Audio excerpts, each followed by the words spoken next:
இறைவனுக்கு நன்றி. உலகம் முழுவதும் இருக்கக்கூடிய தமிழ் சொந்தங்களுக்கு நண்பர்கள் தின வாழ்த்துக்கள். ரொம்ப சந்தோஷமான ஒரு நிகழ்வு. என் நண்பன் சசி பல இடங்களில் நினைவுபடுத்தினார். என்னுடைய நண்பர் பிரசாந்த் எப்படி சொல்லணும்னா, சசி கையில் ஒரு வாட்ச் கட்டியிருந்தான். அந்த வாட்சை ஒரு வாட்டி இப்படி பார்த்தேன். ஈவினிங் ஷூட்டிங் முடிஞ்சோடனே வா போகலாம் அப்படின்னு சொல்லி கூப்பிட்டு போனான். எங்கன்னா ஒரு பெரிய வாட்ச் ஷோரூம் கூப்பிட்டு போயிட்டு, நீ வாட்ச் பார்த்தல, உனக்கு என்ன வாட்ச் பிடிக்குதோ எடுத்துக்கோ. எனக்கு அந்த வாட்ச் தான்டா பிடிச்சிருக்கு, அதனால தான்டா அதை பார்த்தேன். அப்போ அது நீ கட்டிக்கோ, எனக்கு வேறு வாட்ச் செலக்ட் பண்ணு அப்படின்னா. அதே மாதிரி நண்பர் கண்ணாடி போட்டிருந்தார். சும்மா அந்த கண்ணாடியை எடுத்து நல்லா இருக்கே அப்படின்னேன். சாயந்தரம் எனக்கு 3 கண்ணாடி வந்துச்சு. அதில் எது வேணுமோ செலக்ட் பண்ணிக்கோங்க. அப்போவே சொன்னேன், எனக்கு அவன் தான் பண்ணியிருக்கான், அவனுக்கு அப்புறம் இப்படி ஒரு நண்பர் கிடச்சிருக்காரு, இந்த பேரன்புக்கு நான் என்ன செய்ய போகிறேன் அப்படின்னு பல நாளாக. ஏன்னா அதெல்லாம் கிடைக்காது, அந்த மாதிரி சொந்தம்லாம் கிடைக்காது. அதுக்கு எப்போவுமே நினச்சிக்கிட்டே இருப்பேன்.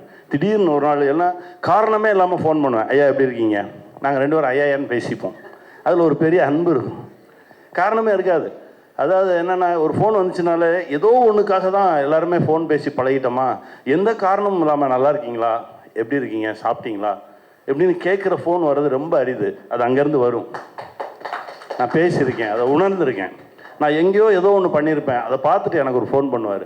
அதுதான் எனக்கு ஒரு பெரிய ஒரு பிடிப்பை ஏற்படுத்துச்சு, எனக்கும் அவருக்கு இடையில. எத்தனையோ படம் பண்ணியிருக்கோம், பண்ணுவோம், ஓடிடுவோம், அப்படியே போயிடுவோம். ஆனால் இந்த படம் ரொம்ப ஸ்பெஷல்.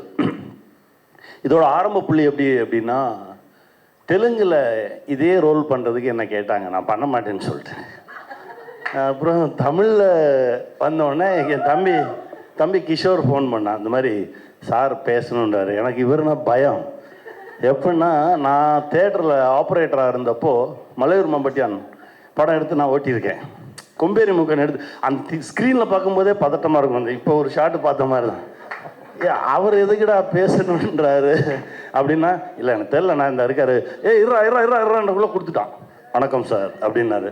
சார் நான் வந்துடுறேன் சார் அப்படின்னு.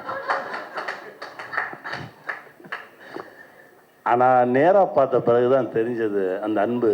உண்மையிலேயே ஒவ்வொரு முறை அவர் பார்க்கும்போதும் எனக்கு அந்த அந்த அந்த கெத்து இருக்குல்ல, அப்படி இருக்கணும், நம்மளும் இப்படி தான் இருக்கணும், இன்னும் 10 வருஷம் கழிச்சு இப்படி இருக்கணும், 15 வருஷம் கழிச்சா நம்ம இப்படி தான் இருக்கணும் அப்படின்னு ஒவ்வொரு முறையும் உணர்த்திக்கிட்டே இருப்பீங்க.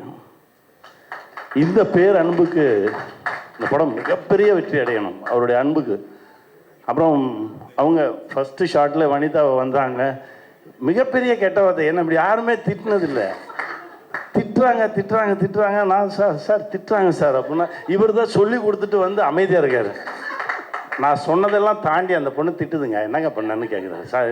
அப்புறம் அங்கே கேட்டால், இல்லை சார் தான் சொன்னார் சொல்லி. அப்படி ஒரு கோஸ்டார் இந்த படத்தில். அப்புறம் மேம் கூட, சிம்ரன் மேம் கூட ஆக்ட் பண்ணது மறக்கவே முடியாது. அவ்வளோ அழகான ஒரு பெர்ஃபார்மர். நிறைய படங்களில் அசிஸ்டன்ட் டைரக்டராக இருக்கும்போது பார்த்துருக்கோம், பேசியிருக்கோம். பட் ஆனால் இப்படி சேர்ந்து நடிக்கிறதுக்கு வாய்ப்பு கிடைச்சது மிகப்பெரிய விஷயம். ஊர்வசிமா, அப்புறம்